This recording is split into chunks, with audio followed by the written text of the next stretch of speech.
വിവാദമായ കോഴിക്കോട് ചെറുവണ്ണൂരിലെ കോയാസ് ആശുപത്രി 2 വർഷം പ്രവർത്തിച്ചത് കോർപ്പറേഷൻ ലൈസൻസ് പോലും ഇല്ലാതെയാണെന്നതിന്റെ തെളിവുകൾ പുറത്ത്. കോഴിക്കോട് കോർപ്പറേഷൻ ആരോഗ്യ വിഭാഗം നൽകിയ നോട്ടീസിനെ തുടർന്നാണ് ലൈസൻസിന് അപേക്ഷ നൽകാൻ MD തയ്യാറായത്. നിയമവിരുദ്ധമായി പ്രവർത്തിക്കുന്ന കാലയളവിലാണ് അധ്യാപകൻ KK അനീഷിനെതിരെ ആശുപത്രി MD വ്യാജ വൂണ്ട് സർട്ടിഫിക്കറ്റ് നൽകിയത്. Reporter exclusive.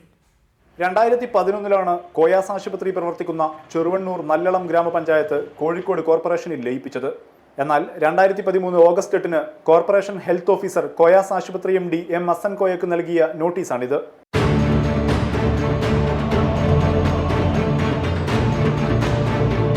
നാളിതുവരെ ആശുപത്രി കോർപ്പറേഷനിൽ നിന്ന് രജിസ്ട്രേഷനോ ലൈസൻസോ എടുത്തിട്ടില്ലെന്നും ഇത് മുനിസിപ്പാലിറ്റി നിയമത്തിന്റെ ലംഘനമാണെന്നും നോട്ടീസിൽ പറയുന്നു.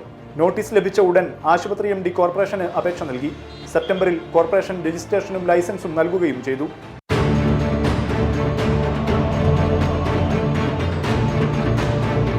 2013 ജൂൺ 2 ആത്മഹത്യ ചെയ്ത മുന്നിയൂർ ഹയർ സെക്കൻഡറി സ്കൂൾ അധ്യാപകനെതിരെ ആശുപത്രി വ്യാജ വൂണ്ട് സർട്ടിഫിക്കറ്റ് നൽകിയത്. ഈ കേസിൽ ആശുപത്രി MD ജുഡീഷ്യൽ കസ്റ്റഡിയിൽ കഴിയുകയാണ്. കോർപ്പറേഷന്റെ അനുമതി പോലുമില്ലാതെയാണ് 2 വർഷം ചെറുവണ്ണൂരിലെ കോയാസ് ആശുപത്രി പ്രവർത്തിച്ചിരുന്നതെന്ന ഗുരുതരമായ വസ്തുതയാണ് ഇപ്പോൾ പുറത്തുവരുന്നത്.